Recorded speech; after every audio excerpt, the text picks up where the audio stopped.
بسم اللہ الرحمن الرحیم۔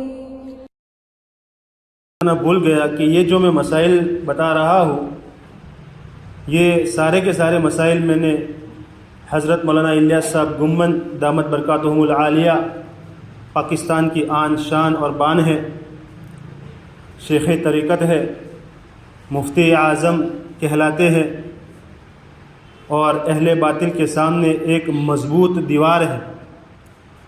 ان سے میں نے یہ تمام مسائل لیے ہیں اور میں آپ حضرات کے سامنے بیان کرتا ہوں۔ سب سے پہلے تو کون کون سے مال میں زکوٰۃ ادا ہوتی ہے، زکوٰۃ واجب ہوتی ہے؟ تو اس میں سب سے پہلے سونے میں، گولڈ سونا جو ہوتا ہے اس میں زکوٰۃ واجب ہوتی ہے۔ سونے کا نصاب جو ہے 7.5 تولہ ہے۔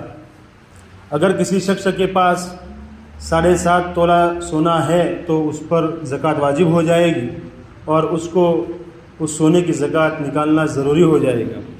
اگر زکوٰۃ نکالے گا تو مال پاکیزہ رہے گا، اور اگر نہیں نکالے گا تو کل قیامت کے دن وہی مال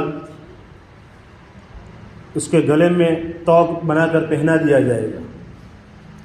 اب سونے کے اندر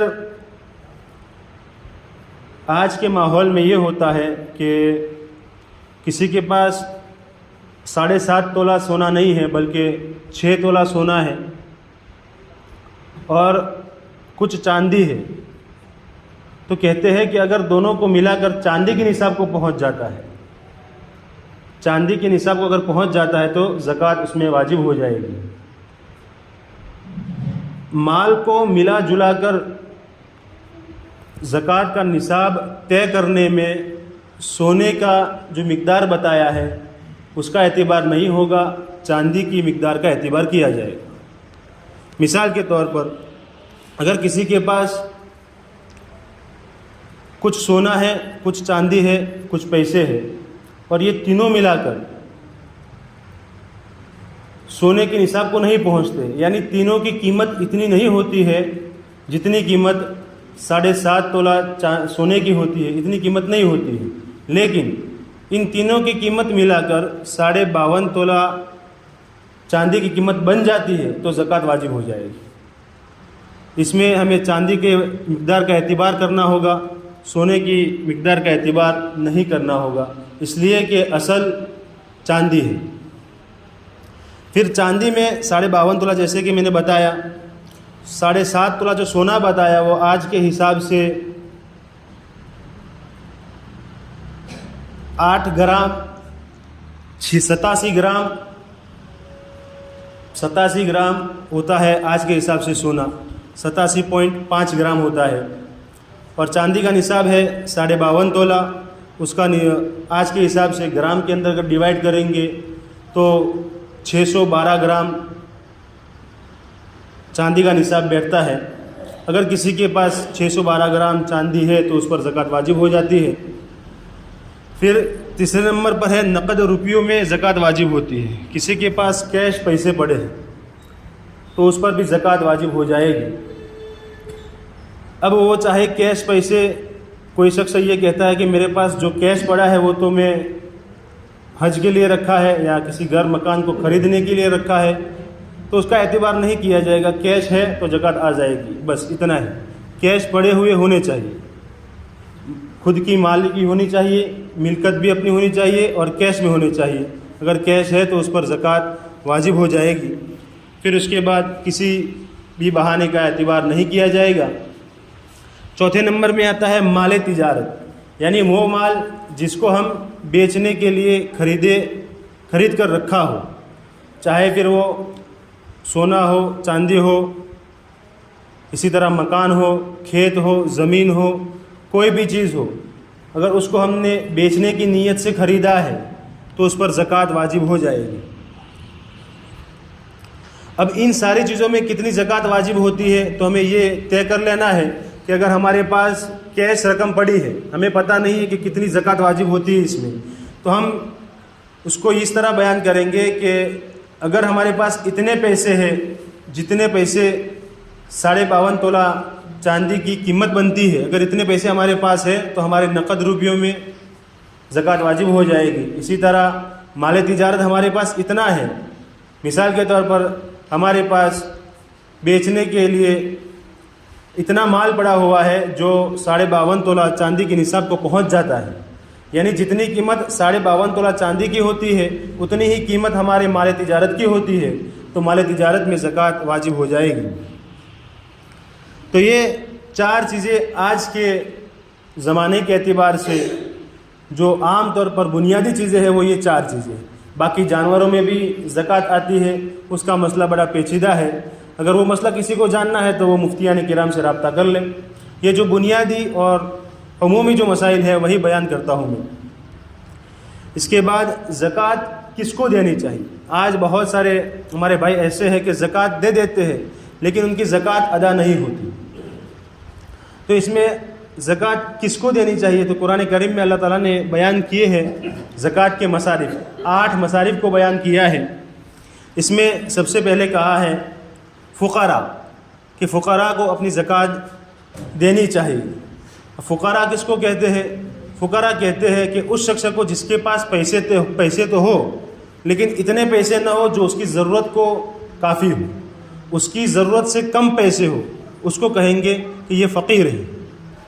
تو فقراء کو زکوٰۃ دینے کا حکم ہے۔ پھر آگے بتایا مساکین کو، مسکین کو۔ مسکین کس کو کہتے ہیں؟ مسکین کہتے ہیں کہ اس کے پاس اتنے پیسے نہ ہو بلکہ بالکل پیسے ہی نہ ہو، اس کو کہیں گے کہ یہ مسکین ہے۔ تو مسکین کو بھی زکوٰۃ دینا جائز ہے، زکوٰۃ ادا ہو جائے گی۔ اسی طرح قرآن کریم میں آگے ہے مؤلفۃ القلوب، یعنی کہ ایسا شخص جو پیدائشی مسلمان نہیں تھا، بعد میں چل کر مسلمان بنا ہے، اگر ہم اس کو زکوٰۃ کا پیسہ دیتے ہیں تو وہ اسلام کی طرف اور زیادہ مائل ہوتا ہے۔ تو اگر کوئی ایسا شخص ہے تو اس کو زکوٰۃ دینا جائز ہے اور زکوٰۃ ادا ہو جائے گی ایسے شخص کو دینے سے۔ پھر آگے بتایا عاملین۔ عاملین یعنی وہ حضرات ہیں، عاملین وہ حضرات ہیں جو زکوٰۃ وصول کرنے کے لیے بستیوں میں جایا کرتے ہیں۔ ابھی تو چونکہ اس کا رواج نہیں ہے اس لیے سمجھ میں مشکل سے آئے گا، تو عاملین کا بھی تذکرہ ہے۔ اس کے بعد آگے تذکرہ ہے غارمین کا۔ غارمین کس کو کہتے ہیں؟ غارمین کہتے ہیں مقروض آدمی کو، قرض والے آدمی کو۔ اگر کوئی شخص قرض والا ہے تو ایسے مقروض آدمی کو زکوٰۃ دینا جائز ہے، بالکل زکوٰۃ ادا ہو جائے گی۔ اسی طرح فی سبیل اللہ، یہاں فی سبیل اللہ سے مراد چونکہ مجاہدین ہیں جو اللہ کے راستے میں لڑتے ہیں، لیکن چونکہ اب تو مجاہد کا دور نہیں ہے اس لیے ہمارے ائمہ نے یہ بیان کیا ہے کہ فی سبیل اللہ سے مراد آج کے دور میں اللہ کے راستے میں کسی بھی طریقے سے نکلنے والے کو کہا جاتا ہے، چاہے وہ مدارس کے لائن کا ہو، تبلیغ کے لائن کا ہو، اساتذہ ہو، بچوں کو پڑھانے والا مولوی ہو، کوئی بھی ہو، ان تمام کو زکوٰۃ دینا درست ہے اگر وہ مستحق ہے تو۔ پھر اس کے بعد ابن السبیل۔ ابن السبیل یعنی مسافر کو کہا ہے کہ مسافر کو بھی تم اپنی زکوٰۃ دے سکتے ہو۔ مسافر اگر مالدار ہو، اس کے پاس بھلے ہی پیسے ہو لیکن کیونکہ وہ راستے میں ہے، ابھی فی الحال اس کے پاس پیسے نہیں ہے، تو کہا گیا کہ ایسے شخص کو تم اگر زکوٰۃ دو گے تو تمہاری زکوٰۃ ادا ہو جائے گی۔ بہت ساری ایسی جگہ ہے جہاں پر زکوٰۃ دینے سے ہماری زکوٰۃ ادا نہیں ہوتی ہے۔